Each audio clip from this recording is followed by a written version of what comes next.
deal was signed off last night at 7 minutes to midnight, and it saw the Sunderland-based company Hayes Travel perform a Cinderella-like transformation. It trebled in size overnight, buying up 555 former Thomas Cook shops across Britain.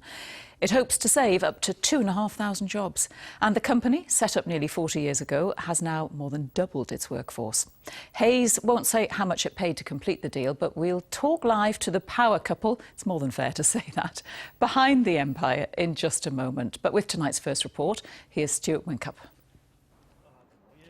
Elated, emotional and tired. That's how owners John and Irene Hayes said they felt after completing the deal. Overnight they trebled the number of their shops and doubled their workforce. And they've already employed nearly 600 former Thomas Cook staff. These people did nothing wrong. They were doing their jobs. They're really good people in Thomas Cook, and through no fault of their own. One day, they were at work, and the next day they were locked out of their place of work. So that's traumatic for people. And so to offer them jobs has been emotional for us.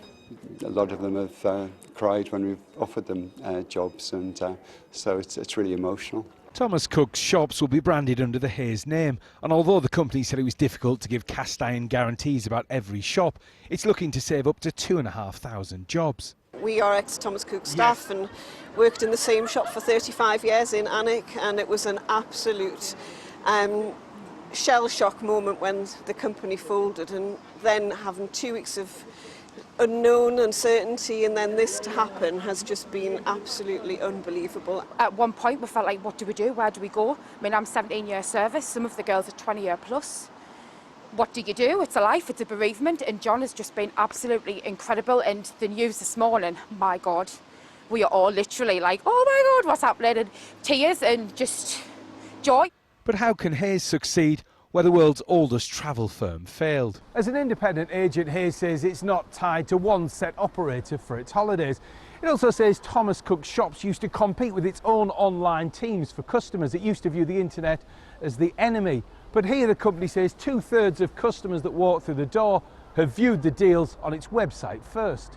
Today's announcement will also bring a big jobs boost to Sunderland. We've just opened this head office and it'll create more jobs. Actually here in Sunderland, we think between 90 and 110 in our head office to support the expansion programme. Hayes says it now has the keys to all 555 shops and hopes to open as many as possible in the coming days. Stuart Wincup, BBC Look North, Sunderland.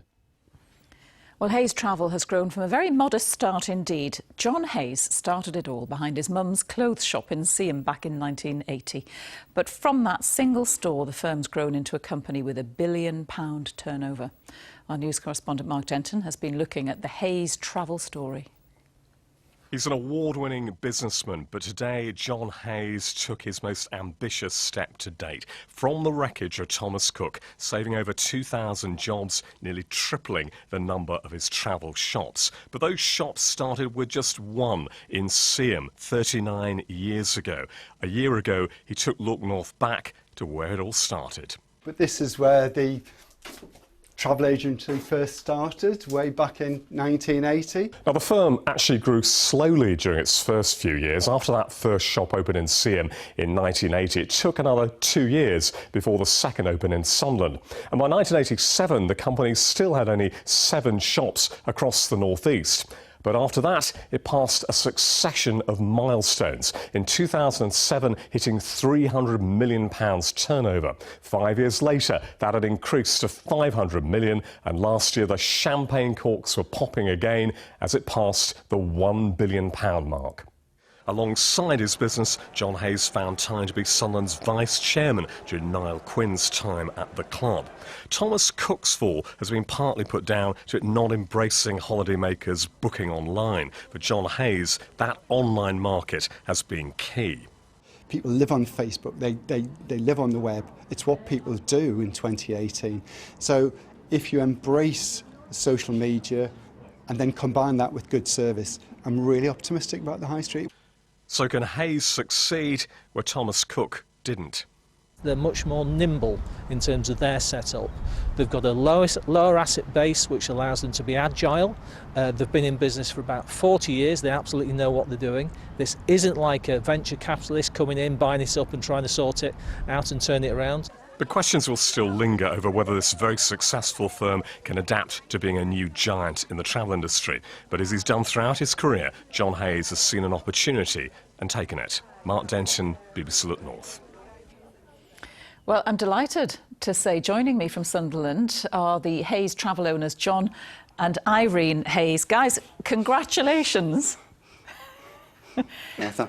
Thank you, Carol. Thank you, Carol. Yeah, well, it's an incredible deal, but I have to ask, it's massive. Why? Why do it? Well, first of all, we wanted to save jobs, but and we supported Thomas Cook right till the end. Yeah, They've been great partners of ours. Obviously, once it happened, then we looked for the opportunity.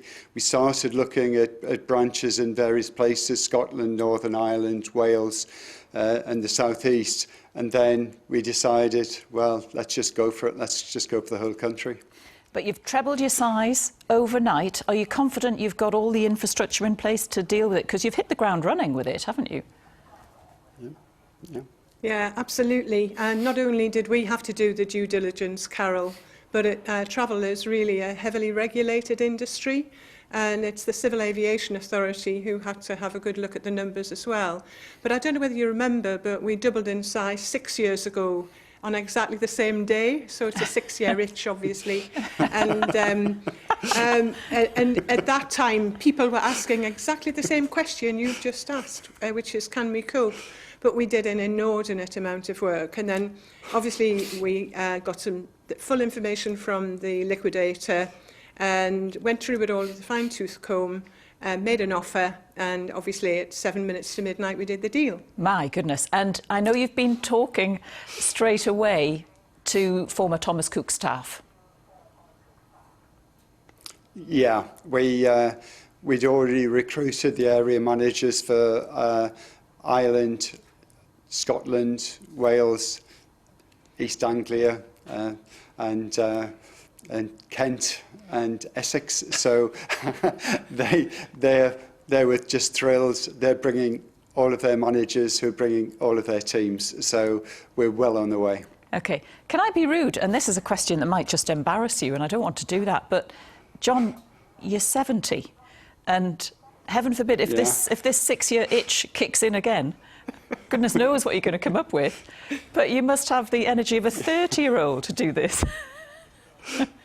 I'm feeling a bit tired now, Carol. I've put a shift in over the last couple of weeks. I've found out that the sofas are quite comfortable for sleeping on in our head office. But no, I'm really enjoying it.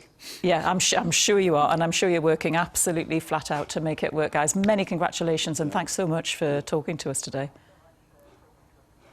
Yeah, Thank you. Thanks, Carol. Thanks, Carol.